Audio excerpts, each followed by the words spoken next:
Hello everyone, good morning. তো আজকের ব্লগটা আমি এখান থেকেই শুরু করছি। তো আজকে আমার ক্লাসের দ্বিতীয় দিন। তো একদম সকাল সকাল উঠে ফ্রেশ হয়ে স্নান করে একদম রেডি হয়ে গেছি, ড্রেসও পরা হয়ে গেছে। তো দেখো আয়নাতে একটু বলতে পারো ঢং করছিলাম, তো একটু ভিডিও নিচ্ছিলাম। তো বেরিয়ে পড়েছি বাড়ি থেকে, আর রাস্তায় সেরকম ভিডিও নিইনি, একটু নিয়েছিলাম 10 সেকেন্ড মতো, তো সেটাই তোমাদের সাথে শেয়ার করছি।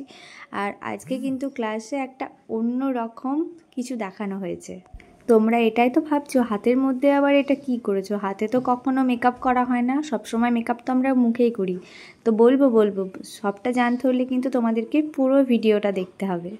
তো এটা হচ্ছে একটা নতুন টেকনিক, যেটা মানে আই মেকআপ করবো আমরা, সেটারই প্রসেস। মানে হাতে আমাদেরকে কালার থিওরি দেখানো হয়েছিল, মানে কোন কালারের সাথে কোন কালার মিশবে বা মেশানো যাবে, সেগুলোই আমাদেরকে দেখানো হয়েছিল। তো আমাদেরকে দিদি আইব্রো ড্র করার কিন্তু একটা সুন্দর টেকনিক দেখালো, তোমরা সেটা ভিডিওতে দেখলে। আইব্রোকে 3টে ভাগে ভাগ করা হয়েছে, ফার্স্টে 1 2 3। তো এইভাবে কিন্তু খুব সুন্দর আমাদেরকে বোঝায়, আর সত্যি খুবই ভালো বুঝেছি। আর আমরা যখন মেকআপ করব, মেকআপের মধ্যে সব থেকে কী বলো তো, আইব্রো, তারপরে আইস, লিপ, এগুলো যদি সুন্দর করে আমরা ড্র করতেই না পারি, তাহলে কিন্তু মেকআপ লুকটা কখনোই সুন্দর লাগবে না। তো ফার্স্টেই আমাদেরকে আইব্রো, আই এবং লিপ ড্রটাকে সুন্দরভাবে শিখতে হবে। তো সেটাই কিন্তু দিদি একদম সুন্দরভাবে দেখাচ্ছিল, মানে কোনো রকম না বোঝার কোনো মানে সমস্যা নেই, একদম ক্লিয়ারভাবে দেখছো তোমরা। 1 2 3 পার্ট করে বোঝানো হচ্ছে যে 1 পার্টে আমরা কিভাবে কালার দেবো, 2 পার্টে আমরা কিভাবে কালার দেবো, 3 পার্টে আমরা কিভাবে কালার দেবো, একদম কালার হাতে ধরে দেখানো হচ্ছে। একদম সত্যি খুবই ভালো। তো আইব্রোটাকে ড্র করার পরে আমরা শ্যাডো প্যালেটের যে ব্রাউন কালারগুলো আছে, মানে হালকা ব্রাউন, ডার্ক ব্রাউন, তারপরে ওয়ার্ম ব্রাউন, তো এগুলো দিয়ে যদি আমরা সুন্দরভাবে শেড করি না, মানে কি বলবো, এত সুন্দর ফিনিশিং হয়। এই টেকনিকটা কিন্তু সত্যি আমি জানতাম না, এটা আমি দিদির কাছেই শিখেছি। আইব্রো আমি যখন ড্র করতাম কীভাবে, যে আইব্রো প্রমিনেন্ট যেটা হয়, বা পেন্সিল, কাজল না, যেটা আইব্রো ড্র করা হয় সেইটা দিয়ে। বাট এইভাবে আমি কখনো জানতাম না যে শ্যাডো প্যালেটের যে ওয়ার্ম কালারগুলো আছে বা ব্রাউন কালারগুলো আছে, সেগুলো দিয়েও কিন্তু সুন্দর করে আইব্রো ড্র করা যায়। আর সবথেকে বড় যেটা মেন হচ্ছে কি বলো তো, শেখার চেষ্টা। তোমার যদি শেখার চেষ্টা থাকে, তাহলে কিন্তু তুমি অবশ্যই সেটা শিখতে পারবে। আর তোমার যদি শেখার ইচ্ছে না থাকে, ক্লাসে ভর্তি হয়ে গেলে মানে সেইভাবে কিন্তু তুমি শিখতে পারবে না। ওখানে গিয়ে তোমাকে শিখতে হবে, নিজের যে শেখার চাহিদা তোমাকে সেটা রাখতে হবে। না পারলে তুমি আবার দিদিকে জিজ্ঞাসা করবে। তো সত্যি আমাদের দিদি কিন্তু ভীষণই ভালো, মানে আমাদের যখন যেখানে সমস্যা হয়েছে একদম হাতে ধরিয়ে দেখিয়ে দিয়েছে বলতে পারো। তো কোনো রকম সমস্যা নেই। তো যারা যারা ভাবছো যে ক্লাস করবে, অবশ্যই কিন্তু দিদির সাথে যোগাযোগ করো। তো কেএনএস মেকওভার সবাই জানো নিশ্চয়।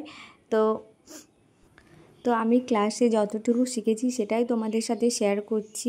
তো আইব্রো যখন আমরা ড্র করব, সবসময় কিন্তু নিচের দিক থেকে আমরা শুরু করব, তারপরে 2 নাম্বার থেকে 3 পর্যন্ত, তারপরে 1 নাম্বার। তো এইভাবে কিন্তু আইব্রো ড্র করা হয় খুব সুন্দরভাবে। সত্যি বলতে প্রথম আমিও পারতাম না, খুবই হাত কাঁপতো। বাট প্র্যাকটিস করলে অবশ্যই পারবে, কারণ প্র্যাকটিস ছাড়া কোনো কিছু জিনিস নেই যেটা হয় না।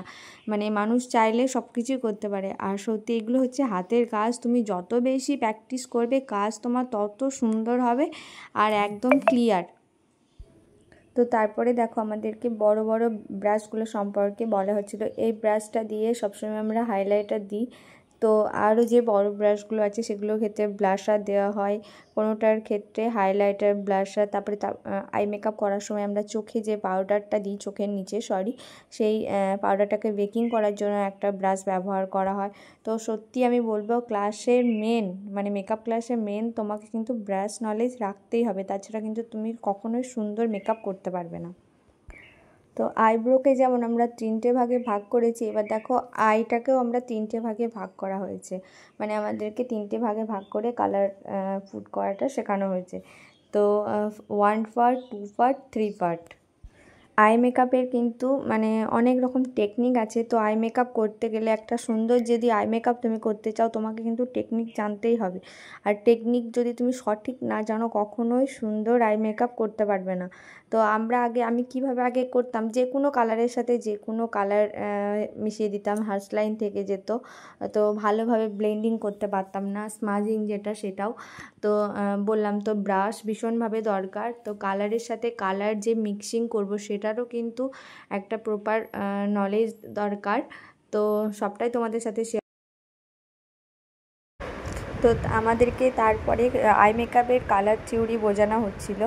তো ফার্স্টে বলা হচ্ছিলো যে ইয়েলো, হালকা ইয়েলো থেকে ডার্ক ইয়েলো, হালকা ব্রাউন থেকে ডার্ক ব্রাউন, যেমন হয় সবসময় আমরা হালকা মানে কালার থেকে ডিপ কালারে যাব, তো ওটাই বোঝানো হচ্ছিলো। তারপরে হালকা রেড থেকে ডিপ রেড, ব্লু সেম, হালকা ব্লু থেকে ডিপ ব্লু, গ্রিন হালকা থেকে ডিপ গ্রিন।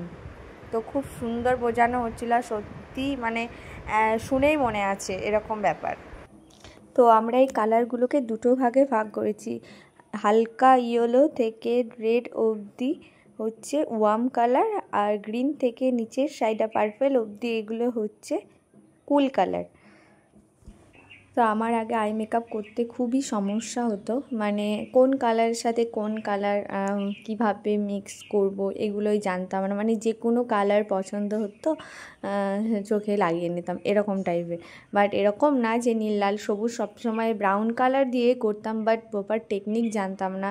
মানে হালকা ব্রাউন তারপরে ডিপ ডার্ক এইভাবে যেতে হয় সেটা জানতাম না। মানে ওই রকম কালার দিয়েই আমি নিজের মতো করতাম, বাট সেরকম না, কিছু টেকনিক আছে। তো আমাদের মেকআপ আর্টিস্টদের মেকআপের সঙ্গে সঙ্গে যেটা সবথেকে বেশি দরকার সেটা হচ্ছে যে কলকা। মানে এখনকার দিনের ডিমান্ড প্রত্যেকটা ব্রাইডেরই যে সুন্দর কলকা, মানে সেরকম কলকা যদি আমাদেরকে ক্রিয়েট করতে হয়, মানে সুন্দর সুন্দর ব্রাইডের কপালে কিন্তু অবশ্যই তোমাদেরকে মোটিভ জানতে। তো আমি আগে একটু একটু কলকা পারতাম, বাট মোটিভ জানতাম না। মানে ছোটোবেলা থেকেই আঁকা মানে এগুলো একটু নেশা ছিল, তো সেই হিসাবে একটু একটু পারতাম, বাট মানে মোটিভ জানতাম না। মানে দেখে দেখে আঁকতে হয় সেরকম আঁকতাম, মানে সেইভাবে কিন্তু আমি কোনো মোটিভের নামও জানতাম না। তো দেখো এগুলো হচ্ছে মোটিভ। মানে আমরা যেমন পড়াশোনা করি, ফার্স্টে যখন আমাদেরকে কিন্তু আমরা একদম সেন্টেন্স বানাতে পারি না। প্রথমে আমাদেরকে কি করতে হয়, বর্ণ শিখতে হয়, বর্ণর পরে কিন্তু আমরা ছোটো ছোটো করে সেন্টেন্স বানাতে শিখি। তো কলকারও সেম প্রসেস। কলকা যখন আমরা মানে তৈরি করব তখন কিন্তু আমাদেরকে প্রপার কলকার মোটিভ জানতে হবে, আর মোটিভ জানলেই তুমি যে কোনো কলকা অনায়াসে করতে পারবে। আর এর জন্য দরকার কিন্তু প্রচুর প্র্যাকটিস, সেটা হচ্ছে বেশি। মানে ক্লাসে হয়তো একটা কলকা তোমাকে দেখিয়ে দেবে, সেই টেকনিকটা তোমাকে দেখিয়ে গিয়ে বাড়িতে কিন্তু প্রচুর প্র্যাকটিস করতে হবে, মানে নিজের হাতের আয়ত্তে নিয়ে আসতে হবে, তখনই কিন্তু তুমি একটা সুন্দর কলকা করতে পারবে। আমিও প্র্যাকটিস করছি, বাট এখনও সেই হিসাবে খুব ভালো পারছি না, তো চেষ্টা করছি। তো তারপরে আমাদেরকে একটা সুন্দর পদ্ম যে কলকা সেটা কিন্তু দেখানো হচ্ছিল, মানে প্রপার টেকনিক। মানে আমি পদ্ম কলকা আগে করতাম, বাট এরকম সুন্দর করতে পারতাম না, বাট এখন কিন্তু মোটামুটি পারছি। মানে আগে করতাম আমি আমার মতো, মানে পদ্ম ফুলটাকে যেভাবে পেন্সিল দিয়ে আঁকা হয় সেরকম টাইপের করে করতাম, বাট এরকম করতাম না। তো এখন শিখেছি আস্তে আস্তে। তো কত সুন্দর দাদা কলকা করেছে দেখো, খুবই সুন্দর। মানে কলকার হাত এত সুন্দর না কি বলবো, মানে আমি শুধু এটাই ভাবি যে এত সুন্দর কলকা কিভাবে করে। জানি প্র্যাকটিস, কারণ প্র্যাকটিসটা এখন করছি না, প্র্যাকটিস ছাড়া সম্ভব নয়। তো আমার করা কলকার ভিডিও তোমাদের সাথে আস্তে আস্তে শেয়ার করব, কারণ এখন প্র্যাকটিস চলছে। তো এখন সেই হিসাবে ভিডিও করি না, ছবি দুটো একটা পোস্ট করি। তো নিয়ে আসবো অবশ্যই তোমাদের সাথে সুন্দর সুন্দর কলকার ভিডিও, মানে আমি যেগুলো পারি। তো আজকের মতো ভিডিওটা আমি এখানেই শেষ করছি। দেখা হবে নেক্সট কোনো ব্লগে, ততক্ষণ তোমরা ভালো থেকো, টাটা।